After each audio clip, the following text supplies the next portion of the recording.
Welcome back to KTN Prime. Thank you for staying with us. It's now time for that conversation. Get this, devolution in Kenya, introduced under the 2010 Constitution, was envisioned as a transformative system to decentralize power, enhance local governance, and promote equitable resource distribution. However, its implementation has faced significant challenges. Most recently, county chiefs ignited a debate on the government's commitment to devolution. Joining me in studio to deliberate on the latest frustrations devolved units are facing is the Kakamega Governor and the Council of Governors Finance Committee Chairperson, Fernandes Barasa. Thank you so much for your time, and karibu to our studios right here. Thank you very much. I hope the people of Kakamega are doing well. Oh yes, they're doing well. Yes. Yeah, despite the challenges of funding, of course. And we'll get to those issues in just but a few. But we definitely appreciate your presence. Looking forward to your input on the matters to do with the county's cash crunch. So last week Friday, the Council of Governors threatened to suspend county operations in 14 days if the National Treasury did not restore, get this, 38.4 billion shillings in diverted funds and release 78.03 billion shillings in delayed county allocations. Let's just listen in to how the Council of Governors aired their frustrations on the stranglehold on devolved governance. Listen in.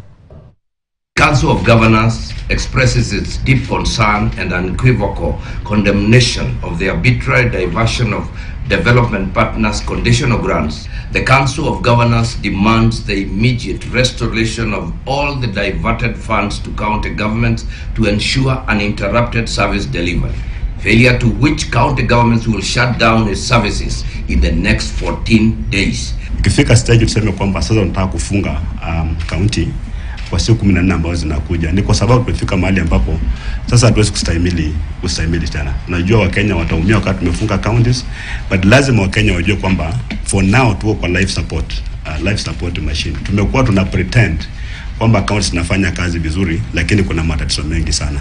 National government arbitrarily just waking up one day in the middle of implementing these projects and cuts them.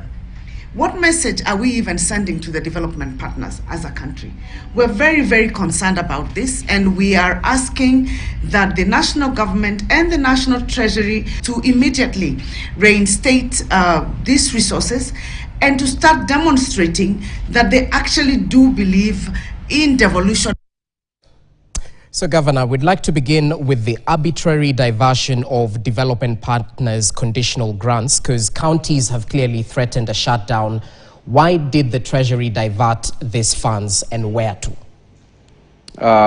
First and foremost, I want to associate myself with the comments from my colleagues pursuant with the meeting that was held on Friday, because indeed we believe that devolution is under threat. Yeah. Where the National Treasury recommended through the County Government Additional Allocation Bill a reduction of 38.4 billion Kenya shillings. These are conditional grants, out of which around 24 billion. These are funds which are coming from development partners, and we already even have agreements that have been signed. Some of those funds relate to the Kenya Urban in Settlement Program, Informal Settlement Program, that is KISIP. Yeah. We have funds from the World Bank. We have the Kenya Devolution Support Program. So in total, we are talking about 38.4 billion. And then, of course, the most annoying thing is the reduction was done without consultation, right? Okay. Here's a situation where we already have programs that are already being implemented. So the money is already committed to... The money is committed. We have signed contracts with those development partners. And then National Treasury wakes up one morning and recommends a reduction through the County Government Additional Allocation Bill. Yes. And yet, those funds have already been committed. And the reason that was being given is because counties will not absorb those funds. Now, one big question that we're asking ourselves here, this is the budget relating to this financial year. Mark you, the finance bill for 2024-2025 was approved last year. True. So one of the things we are asking ourselves is, why do we take almost 8 months for the county government additional allocation bill, which is supposed to fast-track development programs, being delayed for almost 8 months? So those are some of the questions we're asking. And when you look at the reasons for the delay, is because National Assembly was insisting that we must withdraw the matter of road maintenance levy in court for the National Assembly to approve the budget. So you can clearly see here that the counties are being held at ransom by the National Assembly. And that is why the threat for shutting down counties is real if the monies are not reinstated, because we know so many programs will be affected. So many contractors, of course, they'll have to sue the counties because you have issued a contract and then somebody decides that the money is not available. The projects will be delayed. We'll have pending bills. And then, of course, somebody will wake up one morning and say, look, counties are not spending money on development, when on the other hand, the money is being reduced arbitrarily. That is why we are very serious about the shutdown threat within 14 days. Okay, so that justification by the Treasury that counties will not be able to absorb this additional funds within this financial year, does it hold any water from where you sit? From where we sit, it does not hold water, because the first thing is this reduction was done without consultation. Because had we been consulted, we could have demonstrated how we have committed those funds in various programs. Okay. Like the Kenya Urban Support Program, which is modernizing municipalities. We already have contracts going on. When you look at the Kenya Informal Settlement Program by the World Bank, around 5.2 billion Kenya shillings, all of it has been slashed. And yet we have commitments. So this is just setting up counties at wananchi for litigation. And that's why we are saying it is not right, and somebody somewhere in National Treasury is frustrating devolution. Did they say where the money is being diverted to? For us, we are not interested to know where the money is being diverted to. Okay. What we want is the funds to be reinstated in the county government additional allocation bill, so that we can progress with these programs that we have already issued contracts. Okay, let's go to specifics now. A case study of Kakamega County. What's the net effect of the diversion of these funds? Which projects had you already committed in terms of the critical county projects that were supposed to be implemented through these funds from the grants here? Now, first we have the Kenya Informal Settlement Program. Okay. Where we got 285 million Kenya shillings from the World Bank for purposes of modernizing our informal settlements. We issued contracts. The contractors are already on the ground in Amalemba informal settlement, and also in a place in Mumias municipality, a place called Ashbale and Lukoe and Mujini. So works, when you go there, works are already going on. We already have signed contracts. So when the contractor will forward certificates, the expectation is we process the payment. So those are some of the tangible things we are talking about. Okay. We have some special programs on the Kenya Devolution Support Program, where World Bank has financed like payroll audits. All these works are going on. But you can imagine at the time of payment, we'll be giving stories. So the issue of absorption, I can confidently say here that it's not a very good excuse. And that's why we believe that had we been consulted, then we could have had an input on the reduction, if at all. Okay, because it seems you're being set up for failure in one way or the other. Yeah. I'd like to take a look at the government's stance on devolution, if what the Treasury CS John Badi said is anything to go by. The CS said, as he was criticizing the devolved system, he suggested that Kenya should revert to 8 provinces at most, if not 14 administrative units. He argues that the 47 counties are simply unsustainable due to the ballooning wage bill. Well, what's your reaction to such a statement from the topmost Treasury official? You know, before CS Party joined the broad-based government, it was very good. This was a champion of devolution. So how he has now turned out to start negating the gains that we have realized for the 10 or 11 years of devolution is quite absurd.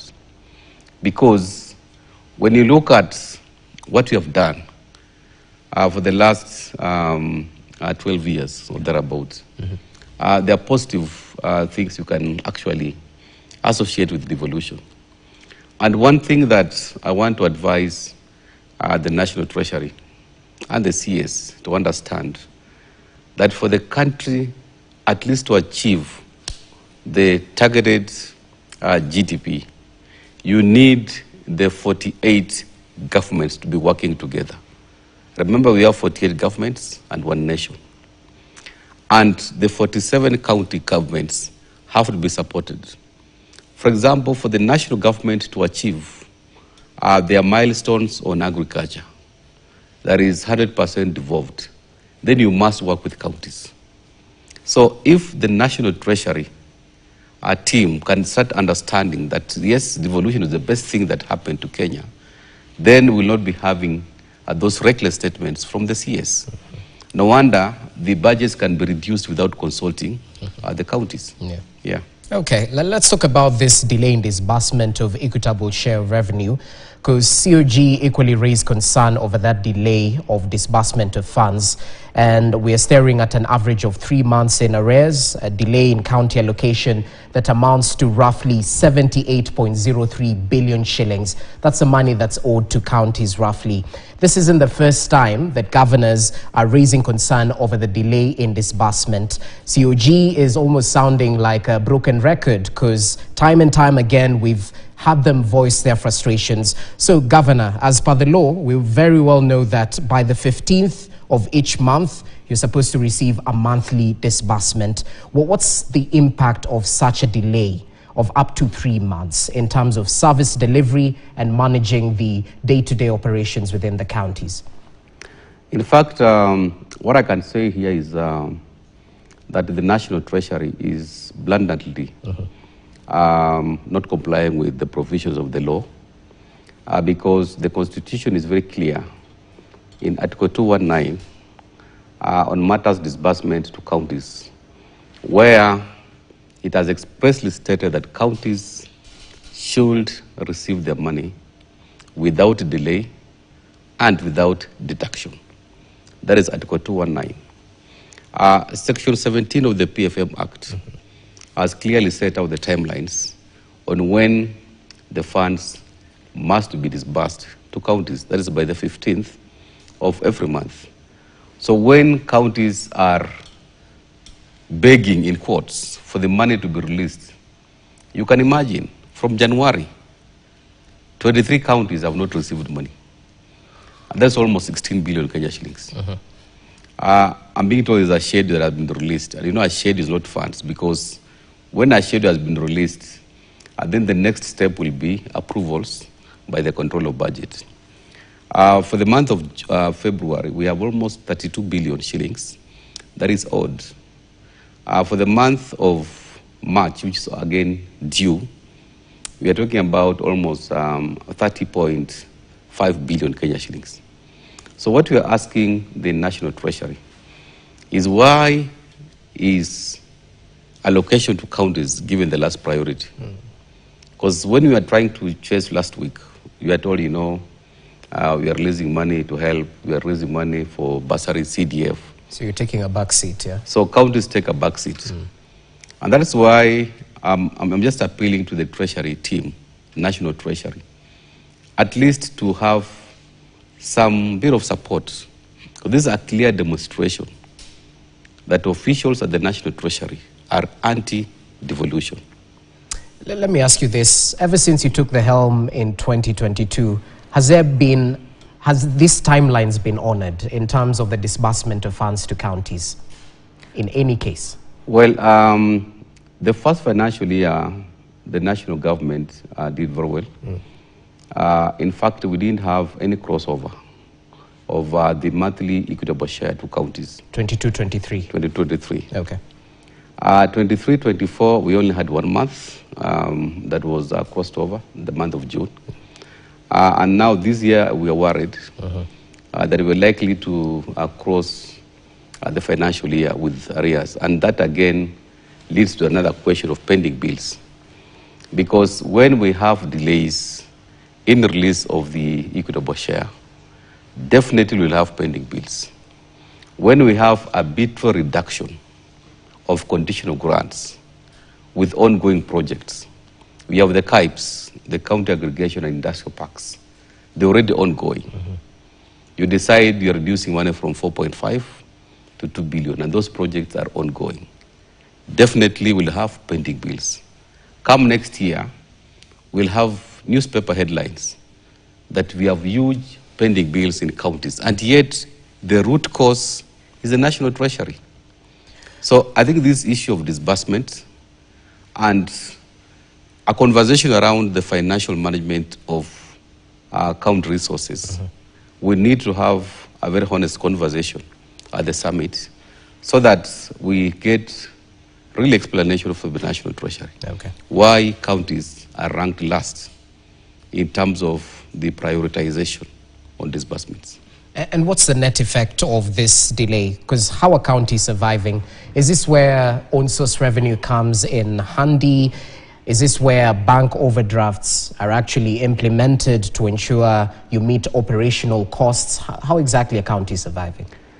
Now, I know for purposes of continuity of operations, you can only borrow to a certain extent because our core business as county government is not just to pay salaries. Of course. At the end of the term, wananchi will not ask you, there is no KPI for salary payment, by the way. They'll want you to demonstrate what have you done.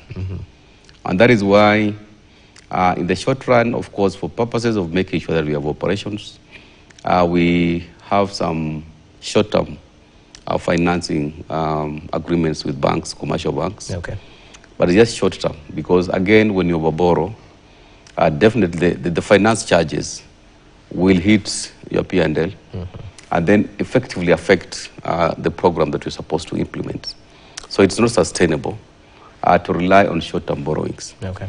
On-source revenue, of course, is one of the sources of financing our budgets. Yeah. But when you look at the bigger portion, for example, our budget in Kakamega for now is around 16 billion Kenya shillings, where the equitable share is 13 billion. So it's a huge chunk. Okay. Yeah, that's over 80%. Yeah. On-source revenue, we are talking about 2 billion Kenya shillings. And then, of course, now the conditional grants is 1 billion, but because of the Trump effect, we've again reduced the conditional grants and further reduction by what the National Assembly did on the 14th of March, the FLOCAS, the KUSAP, the KISIP, etc. Yeah, yeah. So you can clearly see that on-source revenue is just for purposes of operational expenses, but not necessarily to finance capital projects. I know you're having a conversation around improving our on-source revenue. True. We have specific county enhancements revenue programs that we have partnered with the Commission of Revenue Allocation. But that is, it can only go maybe to a level of 10 to 15%. But what is collectible and shareable to governments, the county governments, is the 15%. And we're just talking about 15%, by the way, which again is a constitutional requirement. Yeah. So from where you sit, is this a deliberate attempt to cripple county governments and weaken devolution? Because it seems like counties, as you've said, come last in the economic hierarchy in the country. Case in point, The national government increased its own expenditure by 114 billion through the Supplementary Appropriation Act 2025. So is this by design or by default? Now, for me, I can clearly say that it was by default, because by design, rather. Okay. Because when you look at DORA 2025, where we believe that DORA is not amendable. And I remember Honorable Mbadi, when he was being interviewed, he said, yes, there's no way you can amend DORA. If there are any shortfalls, Section 5 of the DORA Act prescribes that the national government will take care of the shortfall in revenues. And subsequently, if there are any surpluses, the national government takes care of them.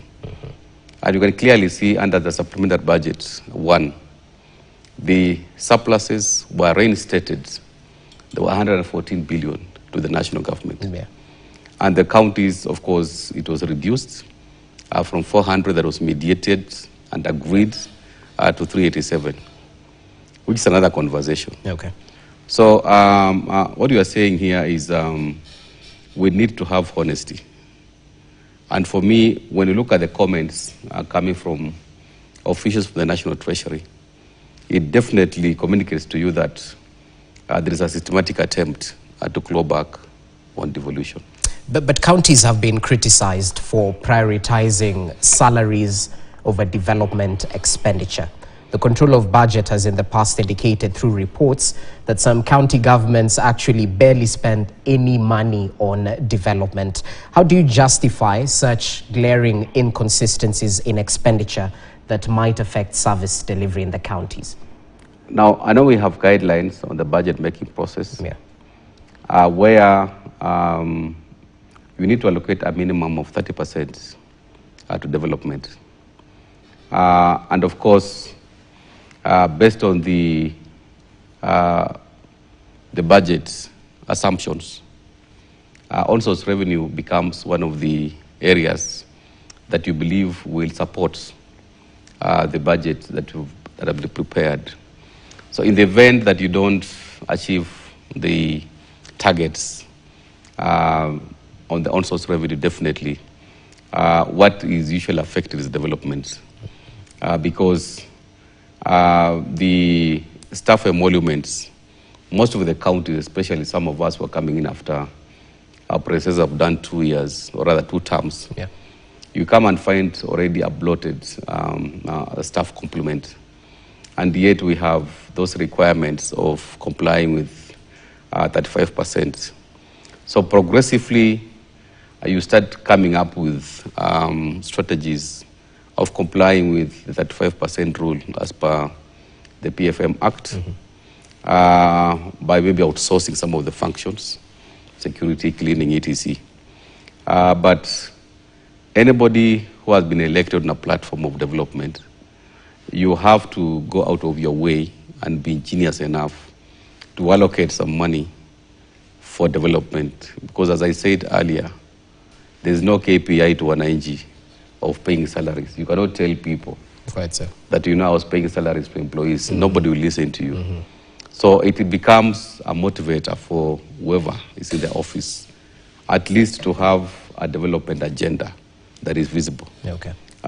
Despite the challenges of the funding. Okay. Yeah. We need to take a short break, but as we come back, we'll talk about the clash over the control of the Road Maintenance Levy Fund, because it's been a bone of contention between the National Assembly and the governors. There's actually a case in court. Not just that, we'll be taking a look at the budget allocations for the next financial year and why the counties are actually pushing for more in terms of what the national government had said it could manage. This and other issues will be canvassed right after the break. Stay with us.